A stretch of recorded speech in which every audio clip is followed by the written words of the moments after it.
Fantastic Radio UK podcast. Questions, conversations, answers. I'm what you would call an eternal optimist who truly believes that every cloud has a silver lining. If you look long enough and hard enough, I've had my share of ups and downs, failures and near misses, and in between the laughter and the tears. I have discovered the power of story and how our telling, listening and curating connect us more powerfully, purposefully and profitably to the world around us and the people in it. This is how my guest describes herself. Carole Pyke, I'm glad to have you share with us what you would call bold, bald and bodacious. So when you talk of the 3 Bs, what are you saying? Essentially, that started out as a description of myself. I'm bald because I have no hair. I'm bold because I happily colour outside the lines and I show up on purpose. And actually, I got a great story. I met Nelson Mandela. I used to work with the Prince's Trust. And when he came to introduce himself to all of us, he was shaking people's hands. But I'm a hugger. So I hugged Nelson Mandela. And he hugged me back. And that's the level of boldness. And bodacious actually means to be remarkable. And remarkable actually means to have a remark about something. And I know that if you meet me, that you will always have some kind of remark. And I'm not prescribing what that remark will be, but there will always be one. And it was more in terms of people recognising the value of who they are and showing up unapologetically on purpose. And that's where the magic happens. So life turns to surprise from time to time. How do you deal with the challenges in life? Well, I have got quite a lot of challenges because on the 27th of February, I celebrated 1 year since my second stroke. And there are a number of challenges that come as a result of that. But because I look for the silver lining in everything, I'm choosing to embrace it, recognise it, and know that that's my starting point. And that's part of the story. It's not the whole story. In fact, one of the funnies is that when I was in hospital, the stroke I had is a bleed on the brain. And when the doctor said it's a bleed on the brain and it's a stroke, I remembered that only 18% of all strokes are bleeds. So my response was, that makes me in the top percentile. To which he replied, Carole, nobody thinks like that. Which probably sums me up, because I'm always going to be looking for, okay, that's the terrible thing, that's the negative thing. There has to be a glimmer of hope, a glimmer of light in the middle of all of that. So you seem to have an optimistic approach to life. Have you always been like that? Apparently, when I listen to other people's description of me, yes. I've always been the person that can find the silver lining in a cloud. So if you bring me a situation, I will always find some kind of hope, some kind of glimmer that says, it's not over yet. You can still keep going because there is something. You can see a little, even if it's a pinprick of light. Like one of my funnies is when it is that someone's crying, and oftentimes that we can't help someone to stop crying, they have to choose to stop. So my response to someone is, keep crying because there are 38 toxins in each tear, so you're detoxing at the same time.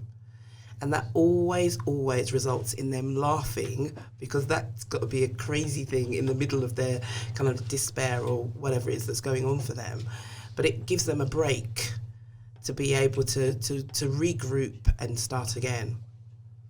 So I've heard this thing called sparks. Could you tell us a little bit more about what sparks are? Well, I'm glad you asked that question because everything it is that we have done or will ever do started with some kind of catalyst, some kind of impetus, some kind of spark. But I've taken that one step further because it's a spark that gets you started and also keeps you going. And SPARK is also an acronym for story, passion, authentic voice, resources and know-how. And I've discovered that everything in life, whether it be relationships, finances, business, has a spark. There's a story that we tell ourselves that is either propelling us forward or holding us back. that if we aren't passionate about what it is that we're doing, if we don't have a powerful why, that prevents us from moving forward. Authentic voice. We talk about authenticity. We talk about being authentic. But I'm asking the question, what does it sound like? Because when it is that you show up, before you said anything, you're already making a sound. What is that? Resources is about identifying what it is that you actually need to do what it is that you say that you want to do. We often get stuck on the whole money side of things.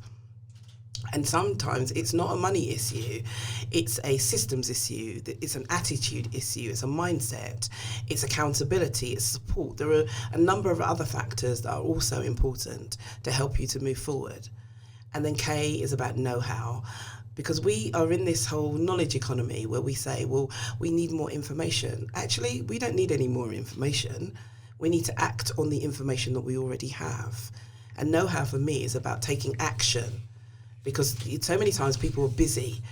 I'm so busy, I haven't got time for this. When I was at school, they told me any word ending in ing was a doing word. So you are planning, you are thinking, you are writing, you are procrastinating. You're doing stuff.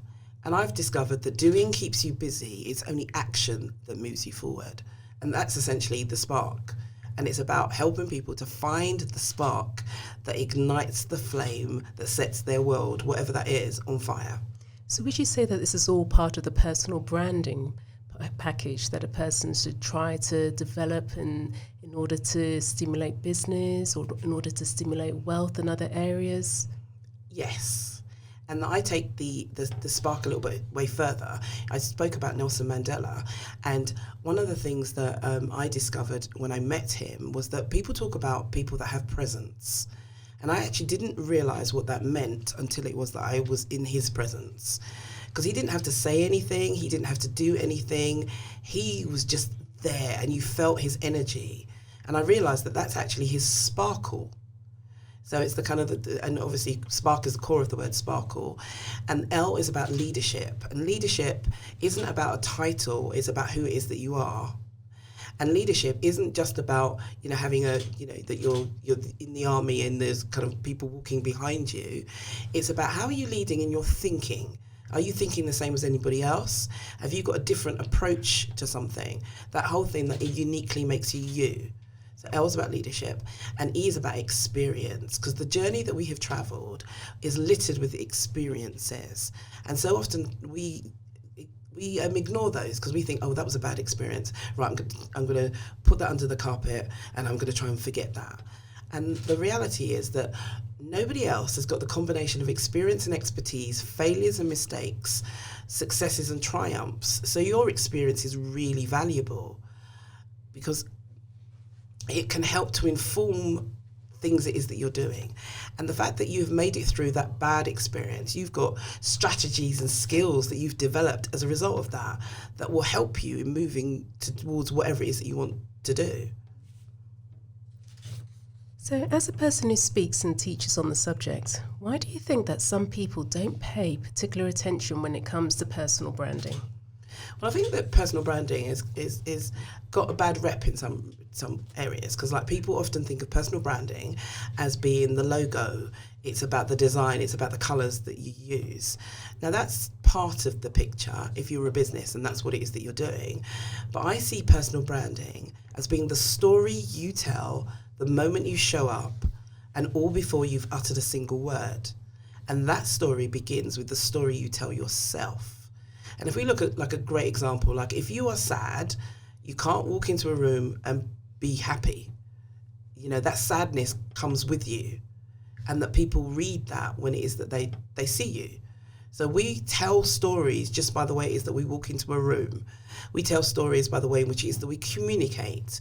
We tell stories by the way we dress, but it's not about the clothes we're wearing, it's about how we are wearing the clothes. So it used to be that by creating a personal brand, you had a bunch of business cards made up, and if you were creative, you hired a graphic designer to create a logo for you. But with the development of social media and an increasingly individualized society, what are some of the most important ways in which people can stand out in the world today? Well, I think that the starting has to be you need to know who you are. because there is so much of life where we are trying to be like somebody else. In fact, I remember the first time I delivered a workshop, what had happened was I trained with the coaching academy, and I had said to them that I'm going to be doing some training with you or for you. And then I followed that up with an email, which is great, but I had never done any training before in my life. And I don't think I'd actually expected them to contact me. And about 6 months later, they contacted me and said, right, I've got this hour slot. What's your workshop going to be about? And please send me the PowerPoint presentation. Right, so I'd never done it before. And what we're always told is that we need to find somebody that's done what it is that we want to do, and we need to emulate them. So that's exactly what I did. And the first workshop I delivered as somebody else. Now how did this resonate with you? Well, I couldn't work out why the information was out there and people responded and they got things from it, but it didn't feel right with me, and I couldn't work out what it was. And then I worked out that, oh my gosh, you didn't bring you to the table. You didn't bring the elements of your personality about who it is that you are. You didn't add that to it. You just brought the facts, gave them information, and thought that that was okay, but that didn't sit well with me. And then I realised that I'm witty, I have kind of random analogies, but the kind of stuff that really hits home for you to understand things from a different perspective, because I quite literally think outside the box. In fact, there is no box. So what was it like being part of the Coaching Academy? What were some of the key things that you learned as being part of this institution? Well, I think that just in terms of coaching, because coaching is a big thing, is about listening. It is about the whole idea from a coaching perspective that you already have the answers. So a coach isn't trying to give you the answers. They're trying to help you to draw the answers from yourself, and just understanding that actually there's more to you than you've currently experienced or have settled for. So what's it like being a motivational speaker these days? Well, it's really interesting, because I actually don't really call myself a motivational speaker as such, because the whole issue of motivation is that I can't motivate anybody to do anything. They have to motivate themselves. And so it kind of often feels that that's kind of a description. I think more in terms of kind of inspiration, because I can inspire you, but you have to motivate yourself. And I think that sometimes the challenges that we have is that we're waiting for somebody else to motivate us. But actually, in order to take any actions, we have to do it, because we're the only voice that we hear all the time. So whilst it is that you've heard, a great podcast, you've listened to a great speaker or preacher, and that's fantastic, and you're really excited, when you leave that space, you're left with yourself. And if you can't motivate yourself, then you're stuck. And I think so many times we're stuck because we don't know how to do that. So how does a person do it? Well, first of all, you need to acknowledge where it is that you are. Because I think oftentimes what it is that we're trying to do, we're either trying to be somebody else, or we're trying to get somewhere from a destination we're not. So for instance, if I said to you, can you do me a favour? I need to get to Birmingham. Can you get me directions? And you've heard that I've had a stroke, and so you will go into great detail with those directions to help me. And seeing as we're here now, you would chart the directions from here. But I'm going to leave from my house. And it doesn't matter how great your directions are, I can't follow them and get where it is I want to get to, because I'm not leaving from that place. And too many of us are trying to leave from a place that we're not. And it's that whole place of, actually, where are you right now? It's neither good or bad, it just is. So it's not like, I shouldn't be here, at my age, I should be somewhere else. Or that person over there, right, that's where it is I need to be. All of that's great, but you're actually here. And until you acknowledge that and own that, moving forward is going to be really difficult. So what's been your biggest motivation? Well, I think that I can trace it back to two key things. One is my mother has been dead for 24 years, but she was the most amazing kind of motivational person. She would say things like, it's important for me to be proud of you, but it's more important for you to be proud of yourself. She also said to me that if you're going to be a thief, be the queen of thieves, which I thought was a really Strange thing to be saying to a 14-year-old. But her meaning was actually, whatever it is you're going to do, strive to be the best that you can be in relation to you. It's not about being better than somebody else. It's being the best you in that situation. And then I believe in God. And so I've got my faith is real. And that I know that God has saved me. You know, I'm alive because he's got things for me to do. And so when it is that the obstacles and challenges show up, because they do, it's a, you know, we're living in the real world and we're real people. But my job is to find ways to navigate it because I've got things to do. And I think that the other thing about helping people in terms of being able to motivate yourself is that you need to have a vision that's bigger than this moment. Because if all it is that you can see is the challenges and the problems that you have here now, then you're never going to get out of it because you can't see anything other than this. So I could sit here and tell you about the challenges having 2 strokes brings with it and how terrible it is. But that seems like a waste of energy because I'm just going to be regurgitating a situation that I have no control over. But because I know that I am, or my story is so much bigger and so much brighter than that, I'm looking for the brightness. So I'm always going to be looking for the light in the darkness. And I know that not everybody's like me, but you need to find your way, what works for you. And you already know the things that actually spurred you to take some action, that made you smile as opposed to cry, that helped you to push through a situation when it looked like you wouldn't be able to. You already know those things. And it's being able to connect with that and do something about it. So who has been, or what kind of situation has been like the most sort of challenging, you know, sort of professionally, you know, sort of considering that you've had 2 strokes, and so therefore there would have been huge changes in your own life, and as you mentioned earlier, some of the day-to-day things, you know, sort of professionally, how have you managed to navigate your way through this? Well, one of the great things is that I'm actually walking my talk. That I'm talking about the personal brand. I'm talking about owning who it is you are and showing up unapologetically on purpose. And that's exactly what it is that I'm doing. And one of the things that was really interesting was that last year, when it is that I did my first workshop, I was delivering my first workshop on marketing strategy, a workshop that I'd been doing for about 10 years. And the morning of the workshop, I actually said to myself, you actually don't know whether you can do this. You actually don't know whether or not this is going to work or not. And I thought, well, actually, I don't know. And the only way that I'm going to know is if I go and do it. And so I went into a workshop thinking, okay, well, we're about to find out whether or not I still know my stuff, whether or not I can still engage with an audience, and whether or not they will get something from it.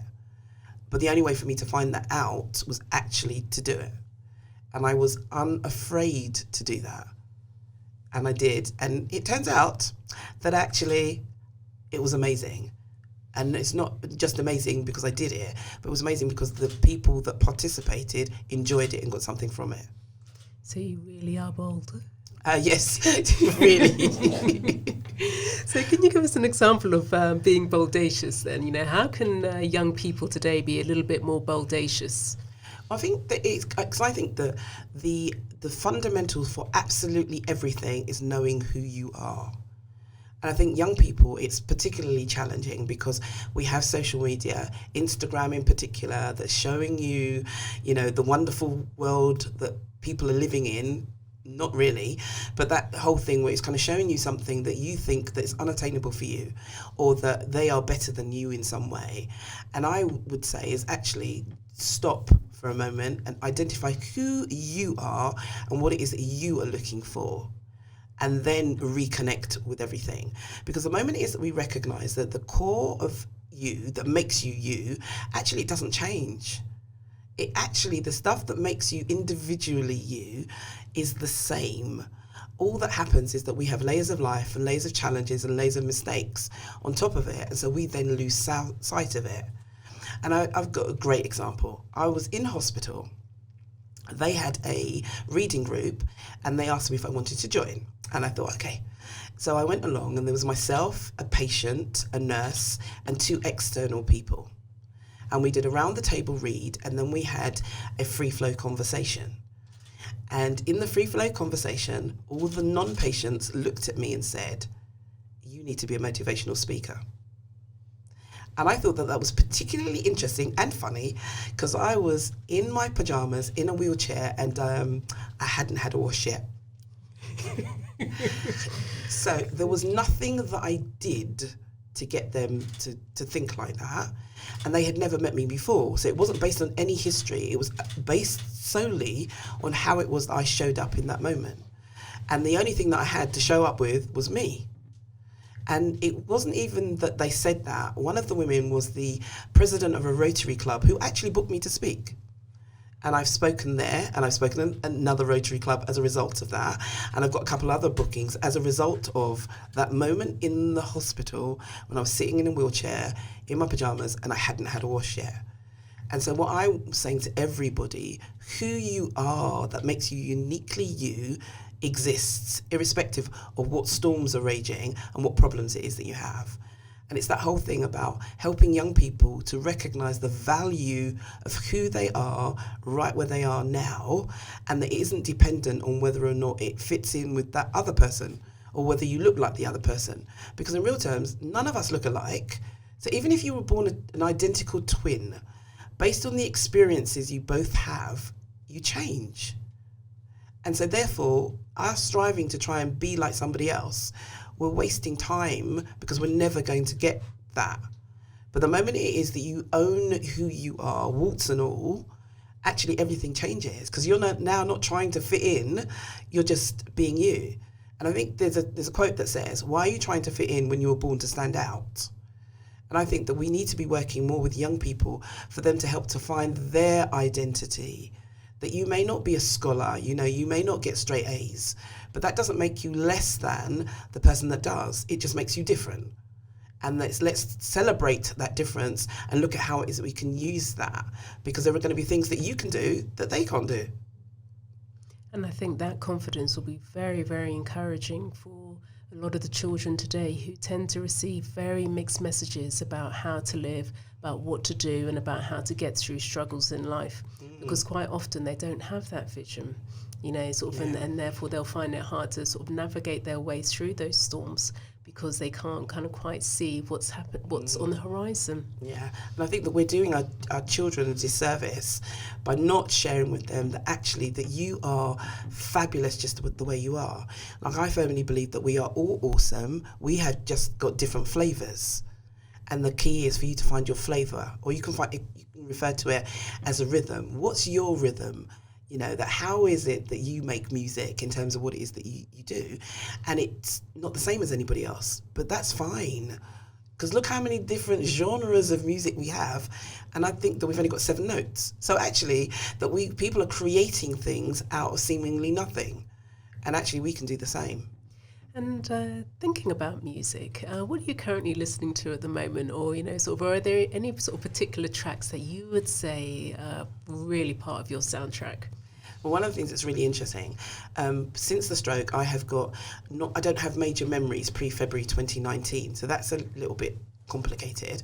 But what's funny for me in terms of music is that I'll say to you that I don't know any music apart from gospel that I hear in church. But then I hear a song and I know the words. And it's kind of quite, you're thinking, okay, Carole, so that's interesting. But one of the gospel tunes that really hit me was, I am no longer a slave to fear. Because the words of that actually quite literally say where it is that I'm at. That I have no fear, no worry, no anxiety, no regret, because I don't have a frame of reference for them. But one of the things that I have discovered is that we label things, and it's the labels that give things their meaning. And so there was one day where I had answered the call for African or Caribbean people for a photo shoot. And I thought, I haven't done that before, I'll go and do that. And I was on a bus, and it was the first time I'd been on a bus for that length of time by myself. I was going to a place that I didn't know, to meet people I'd never met before, to do something I'd never done. And as I was walking along the road, I thought, oh, wow, this is what the world would call fear. I could be scared right now. But for me, it was excitement, because I'd never done it before. And in that moment, I realised that it was the label that changed things, because it would have been the same situation. But if I labelled it as fear, then now actually there would be anxiety, there would be a whole range of different things. And so sometimes we are labelling things and it's taking on those characteristics, and it's not true. Because danger is real, fear is not. So how can clients access your services? Right. Well, I'm glad you asked that question. That's good. Yes, you can find me on social media as Carole Pyke, and that's CarolePyke, or through my website, which is wordsthatdeliver.com. Excellent title for a website as well, Words That Deliver. Again, thank you so much, Carole, for being with us today. It's been a real pleasure to hear your story, and we look forward to hearing more again in the future. Thank you. This is an intercultural exchange and an intercontinent experience. FantasticRadio.co.uk. Home of possibilities.